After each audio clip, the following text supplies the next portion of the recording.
Today, we will do the drugs affecting the upper respiratory system. The drugs that we'll be covering are anti-asthmatics, mucolytics, decongestants, and drugs for cough. Under anti-asthmatics, we will do bronchodilators, anticholinergics, corticosteroids, mast cell stabilizers, antihistamines, and antileukotrienes. Here are some of the drugs that are given which belong to adrenergic agonists, which are bronchodilators. But before that, let's go to the action of adrenergic agonists.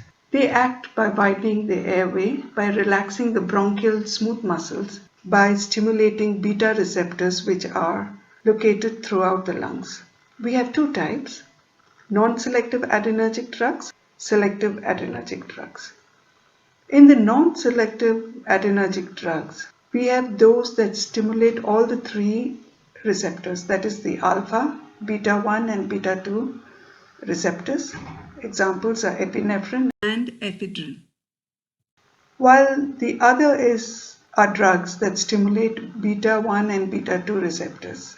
And examples of these drugs are metoprolol. The next group of drugs is selective beta 2 drugs. They primarily stimulate the beta 2 receptors. Examples of these are albuterol, terbutaline. When beta 2 adrenergic receptors is stimulated by beta agonists, adenylate cyclase, an enzyme needed to make cyclic adenosine monophosphate, also called as CAM, is activated. The increased levels of CAM made available by adenylate cyclase causes bronchial smooth muscles to relax, which results in bronchial dilatation and increased airflow in and out of the lungs.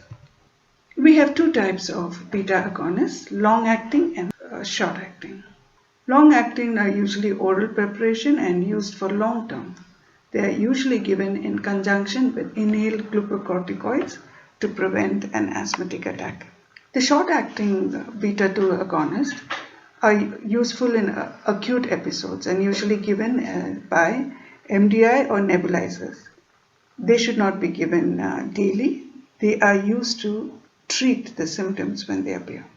The next group of bronchodilators are methylxanthines. Methylxanthines are chemicals found naturally in foodstuffs such as coffee, tea, and chocolate. The naturally occurring theophylline 1,3-dimethylxanthine and its ester derivative aminophylline are the only two compounds in clinical use.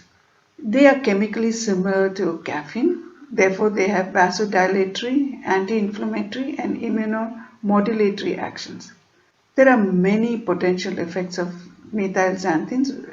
The indications for methylxanthines is to treat, besides asthma, also bronchospasm, bronchitis, and emphysema. They're contraindicated in any cases where there is hypersensitivity to any of the xanthine present in foodstuff, and they should be given cautiously in neonates, elderly, and people with heart and liver disorders. It can also be given per rectum, but that's contraindicated if there's any infection or irritation of the rectum. The dosages, as you can see in the slides, theophylline and aminophylline. The adverse effects are to do with the CNS, the respiratory system, the GI system, and the heart. There are several drug interactions. Beta blockers antagonizes the effect of methylxanthines. Erythromycin increases the half-life of methylxanthines and also increases the risk of methylxanthine toxicity. Rifampicin, phenobarbital, phenytoin, sodium, smoking, charcoal, broiled food, all of these shorten the half-life of the drug and reduce their effectiveness. Therefore, there are several responsibilities when patients are on methylxanthines for the nurses.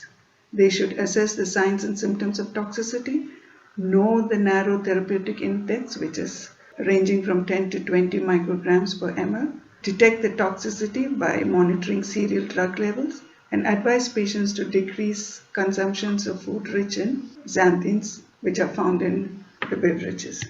The next group of drugs is anticholinergic. These drugs block the action of acetylcholine in the bronchial smooth muscles when given by inhalation. This action reduces the intracellular guanosine monophosphate, a bronchoconstrictive substance.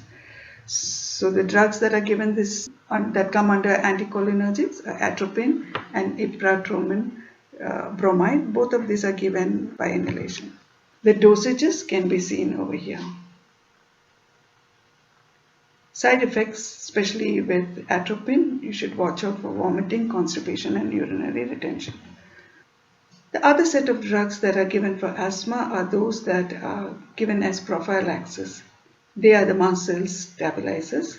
They inhibit the mast cell activity, preventing the release of allergic mediators like histamine, serotonin, prostaglandins, cytokines, because these are the chemicals that are essential for an inflammation and allergic reaction. They have to be released for this allergic reaction to take place. However, mast cell stabilizers are of no use once the asthmatic attack has started. So you can see that it is used primarily to prevent asthmatic symptoms before the attack occurs. They decrease the inflammation of bronchospasm, and they are also given in rhinitis and conjunctivitis. Other drugs are cromolyn sodium. The drugs that come under this are cromolyn sodium, sodium chromoglycate, and ketotifen. You can see the dosages over here in the slide. There are contraindications. All the patients who are hypersensitive, you have to use with caution, as well as those patients who have renal and hepatic dysfunction, cardiac arrhythmias, and those who are lactating. The adverse effects are minimal. Throat irritation, nasal irritation, weight gain, headache, drowsiness, dry mouth, dizziness, not of major concern. The nursing responsibilities is the most important one, being that the patient should be made to understand this drug does not work once the attack has begun. You also have to teach them how to use the metered dose and how to use the nebulizers, and to wait 1 to 2 minutes before taking the second puff if more than one inhalation is ordered.